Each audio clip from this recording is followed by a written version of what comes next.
Bandiraɓe sehilaɓe musidɓe fulɓe renduɓe on calminama on jurama on jarama kadi on jettama no fewi on duwanama jaam Allah bajjo baɗowo ko weli ɗum te hay goto firtata bisimilla moon e hayangoji men hande ko aljuma balɗe 10 lewru setto hitande ujunnaji 2020 kumpitoɗen ko jaydeji men dawi gaddi hande e dinguire men ko ɓuuri ko heew e jaydeji ɗiɗi ɗi garti e konngol ngol gandanɗa de Ousmane Sonko yekkatigol tigui e dow o mo ganduɗa ka woni Donald Trump hina wayno non hoorejo jagorɓe lesdi Sénégal dey kam wi tigi tigi o mo ganduɗa kam woni keyniɗo lesɗele woni États-Unis dey wona neɗɗo jaam wona neɗɗo mo ganduɗa dey tigi tigi jiɗɗo ko moƴƴi e si noon kala ko yakke aduna he dey hina wayno Ousmane Sonko wi ko Donald Trump yakki ɗum Donald Trump dey kala ko boni e aduna he dey jungo mum honge hen tawa kam noon yiɗa jaam e wiide Ousmane Sonko e nder jayde le républicain jayde le parlement dey wi ko gonga kay sabo windi ko Ousmane Sonko débat avec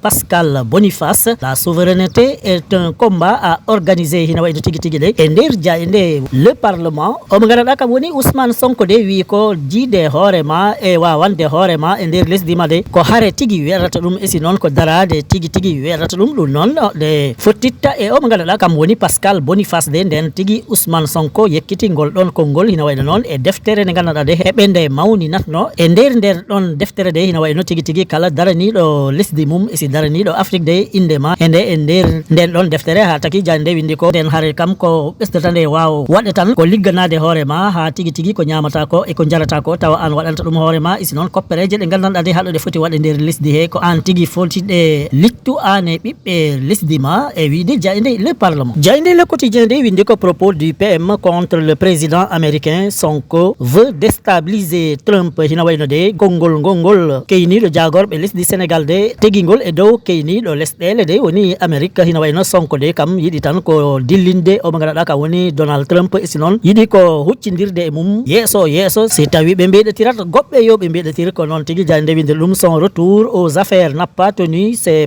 promesses de stabilité et de paix hina wayno de kam on Ousmane Sonko wi de Donald Trump arti ɗimmol e yeeso lesɗele de woni États-Unis de hina wayno kala ko wino hombo ɗum waɗa e ko moƴƴi de ɗum kam ɗum waɗaka e si noon kala ko addata jamde kam Donald Trump ala hen non tigui jayde nde ɓesdiri hen Thierno Bocoum e Bougar Diouf fustige les propos du premier ministre hina wayno noon ngol ɗon konngol de ngol Ousmane Sonko yekkiti tigui e Donald Trump de welani Thierno Bocoum e si noon welani o biyeteɗo Bougar Diouf ha taki kamen de ɓe mettini ɗum no fewi e wiide jayde le quotidien jayde l'évidence de wi o mo ganduɗa ka woni Bassirou Diomaye Diakhar Faye de tikkini tigui o biyeteɗo Yankoba Diémé tawa noon homo jogui jagorgal pangal e jahagol e gartugol tawa noon ko e werlaji woni transport ina wayno jayde nde windi ko paralysie du secteur du transport la colère de Diomaye contre Yankoba Diémé ɗum noon sababu o ko tigui ɗe caɗele ɗe gandanɗa de ɓiɓɓe Sénégal heɓe ɗe gondi hande saabu hay goto wawa ɗanno hay goto wawa hay goto wawa artu ɗum noon taki Diomaye Faye de tikkani Yankoba Diémé e wiide jayde l'évidence ha taki jayde nde windi ko je veux un rapport détaillé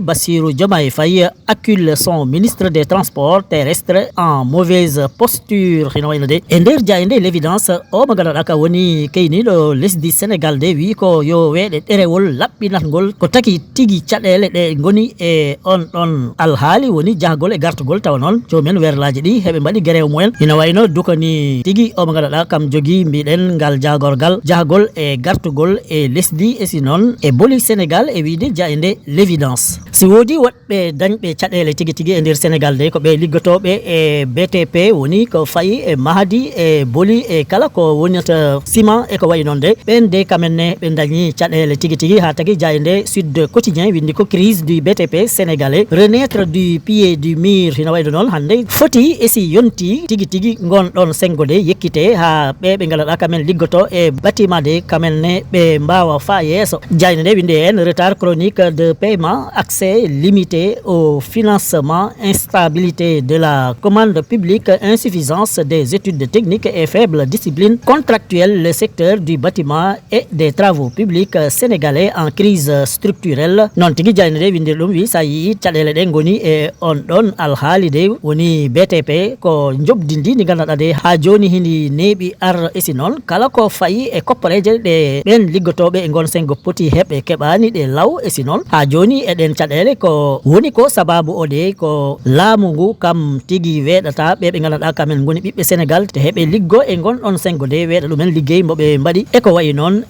noon e wiide Jayde Sud Quotidien. Jayde La Turbine de article e fayi e ɓamtare e dañal e nder Sénégal sabu windi ko pour créer la richesse et relancer l'économie. Privilège intact pour les ministres DG, PCA, députés. Sonko demande aux pauvres gorgorlu de serrer la ceinture hina wayno tigi tigi dey ngam ɓamtude liste du Sénégal e ko fayi e koppareje dey. Jayde La Turbine kam yi ko ɓe ganduɗa kamen goni jogiiɓe jagorɓe e nder liste du Sénégal woni ministre uji ɗiɗi hay goto jobdi mum ustaka e siko dañata ko hay goto ittani hen haydara ko noon tigine kay ɓe ganduɗa kamen goni directeur généraux ji président conseil d'administration e si noon fiiliɓe leppi suudu sarɗiji woni député ji kamen foof de eɓe jogui koɓe jogui ko te hay goto ustani hen hay 15 noon tigui Jayde nde ɓesdiri hen wi Sonko mo ganduɗa de kam heyni jagorɓe lesdi Sénégal de wi ko ɓe ganduɗa kamen goni ɓe mbawanani koye mumen woni ɓe dañani koppareje kewɗe de kamen yoɓe muñ yoɓe ballitor muñal e si noon yoɓe ustu koɓe ñamata ko yoɓe ustu koɓe jarata ko noon tigui Jayde nde windir ɗum Sonko demande aux pauvres gorgorul de serrer la ceinture e wiide Jayde La Tribune. Jayde enquête de wi ko ɗe balɗe ɗe tolniɗen de hina wayno o landa Pastef e landa Diomaye président de gondigal mumen ko gondigal gallaɗi nayyi tigui tigui ɓadidir e si memanirta noon tigui Jayde nde windir ɗum Pastef contre Diomaye président une cohabitation turbulente. Jayde nde ɓesdi hen ko ɓe ganduɗa kamen goni e rommantinil laamu Sénégal de hande ɓe nanadirani e si noon hina wayno gondigal mumen tigui ngal weladi noon tigui Jayde nde windir ɗum les divergences au sommet déteignent sur différents niveaux de l'appareil d'État. Les partisans du président sortent de plus en plus du bois. L'Assemblée nationale bouclier du PM hina wayno tigui tigui ɓe ganduɗa kamen keedi e lande Diomaye président de kamen subaka foof ɓe jalta ɓe jekkita konngol taw noon heɓe ngol tega e o ɓe ganduɗa kam woni hoorejo jagorɓe lesdi Sénégal e si noon ɓe heɗɓe toon to suudu sarɗiji woni Assemblée nationale de kamen ne ina wayno hande kamen kerti Ousmane Sonko de ha dara ko memata ɗum dara ko ɓadata ɗum noon wayno ko kamen ɓen ɗon ɗiɗo de Ousmane Sonko e Bassirou Diomaye Diakhar Faye de yimɓe mumen haysi tawi kamen ɗiɗo ɓe kaɓani e yeeso yimɓe e si yimɓe mumen kamen kam ɗo ɓe tolni kala eɓe beddetira daaɗe bonɗe e kongi ɗi ganduɗa de ɗi gona kongi poɗɗi adde e nder jehre he e wiide Jayde enquête. Jayde l'observateur L'Obs de ko addi ko hande titi ala ko ɓuuri ɗum hamno e si ala ko ɓuuri ɗum muusa saabu wiide woto mo ganduɗa de duuɓi mum ko capan tati e tati ɗi tolni kam de jaggi cukloñ toksoñ tatoñ kon ganduɗa eɓe dañi duuɓi jeeɗiɗi goɗɗo dañi duuɓi jeetati battidiɗo dañi duuɓi sappo kam tigui ɓuratno doole ɓen ɗon sukaɓe tato rewɓe hombo leloda e mumen toon to Rufisque ha taki Jayde nde windi horreur absolue au quartier Diokoul à Rufisque. 3 fillettes de 7 ans 8 ans et 10 ans sauvagement violées par un colocataire de 33 ans ina wayno de toon to leegal Diokoul to Tengguej ɗum ɗon kewi e si goto e cukloñ kon mbaɗa koñ on ɗon bone de jenta toon to Dadi ɓe wonɓe Tengguej woni sûreté urbaine de Rufisque de ko layi ko ala ko ɓuuri ɗum